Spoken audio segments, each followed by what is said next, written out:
look amazing tonight. Give a round of applause for yourself.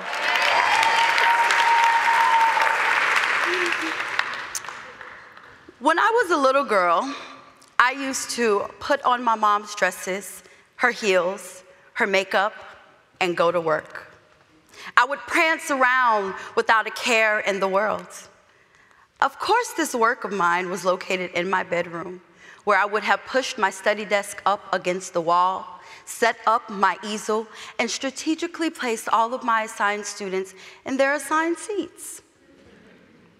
My students were so well behaved, and they were so intelligent. Of course, I'm talking about my Cabbage Patch Kids. Zero class management issues. Hello, everyone. My name is Dr. Precious Symonette, and I am a proud creative writing teacher at Miami Norland Senior High School.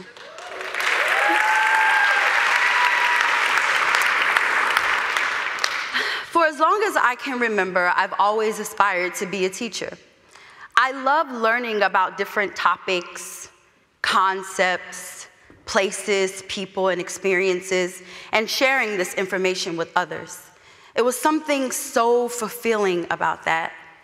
At the age of 7, I had already been blessed with knowing my purpose. I was destined to be a teacher. I remember the exact day when I got a call informing me that I had been selected as a Miami Teaching Fellow and that I had been granted a job opportunity to teach with Miami-Dade County Public Schools. I was so excited, giddy, right? Extremely anxious. Man, I did the happy dance for weeks. I was in there. It turns out that I definitely had a knack for this. Within 5 years, I had arrived. I was a perfect teacher, flawless. I knew everything I needed to know to be successful as a teacher. After all, I was born to do this. One day, I decided to do something off script, kind of sort of shake things up in my classroom. I told my students to clear their desk, that we were going to do a different type of activity.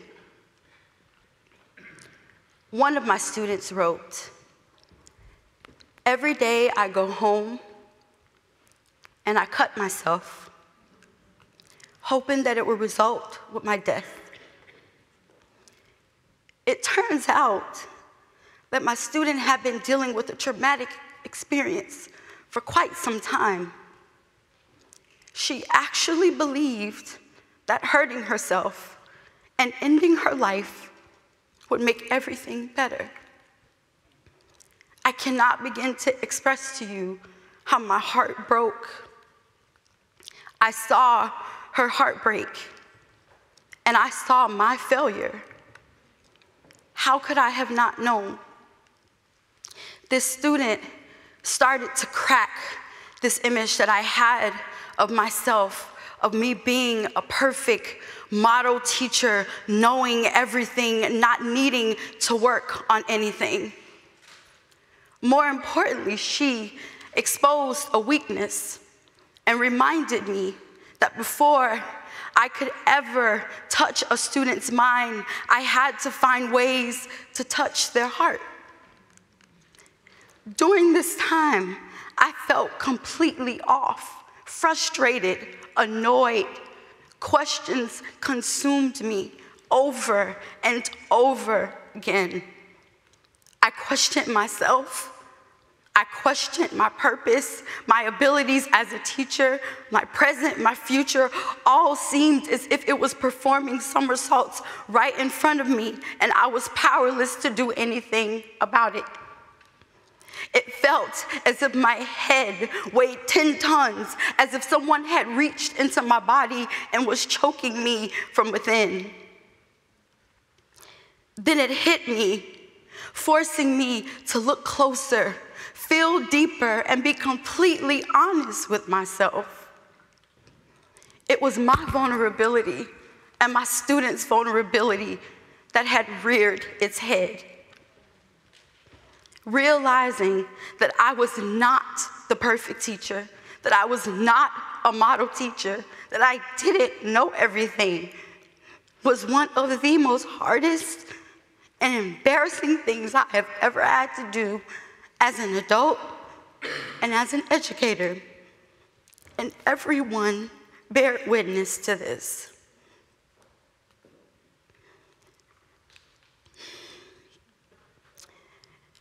In life, there's always something stronger, encouraging us to think deeper, to feel deeper, and to be completely honest with ourselves.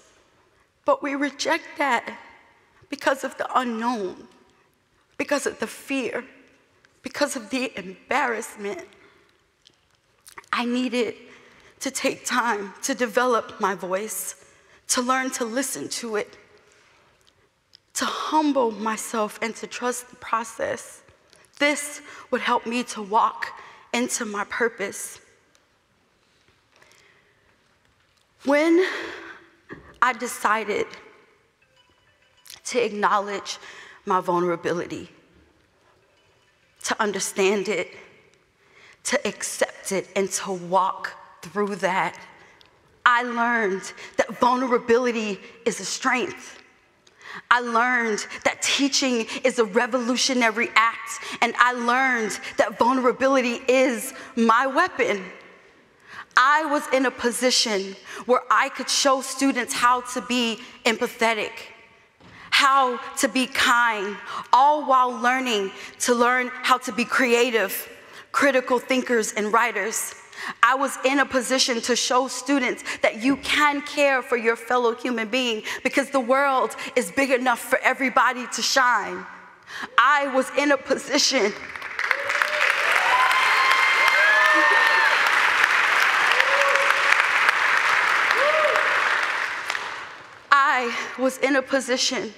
to show students that different just means different, that it doesn't mean bad or less than, that being intelligent and kind is equally important.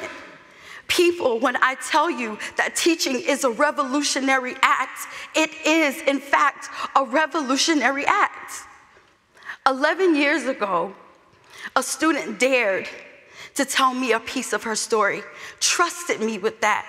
Since that day, I have brought creative writing into every single one of my classes. To date, 3,000 students have not only written about how they are feeling, they have spoken it as well, resulting in 100% connection, over 95% passing assessment rates. People, teaching is a revolutionary act. Please know that my students understand that when they embrace their vulnerability, they are able to become better versions of themselves, and it places them in a position to help others to do the same. Recently, one of my students expressed that things are quite not right with him, that he feels as if he does not want to come to school. Did you know that when students are experiencing a traumatic event, it impairs their cognitive processing? If students are suppressing how they are feeling, they psychologically cannot learn and retain information properly. What are we doing as a society if we are not creating spaces where students can not only acknowledge their vulnerability, but work through it?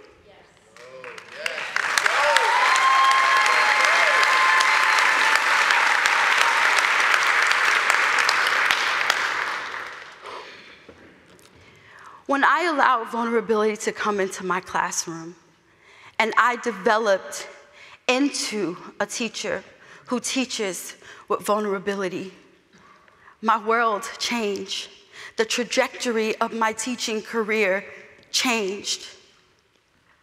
Students understood that accepting their vulnerability could break down barriers, create relationships, and that we could learn to cope with the struggles of life together. To date, My students are making big strides in the world. They have redefined success for themselves. They have vowed to exist unapologetically. They understand that when we embrace our vulnerability, we can make the world a better place. My students are attending college, working full-time jobs, and creating art to move the world. They understand that although life has given them a difficult hand to play, I show them that folding should never be an option because they will never get the opportunity to dance. They understand that life is not about waiting for the storms to pass. It's about learning to dance in the rain. When I tell you that my love bugs are movers and shake it, understand this, I mean that. They are dancing, and so am I.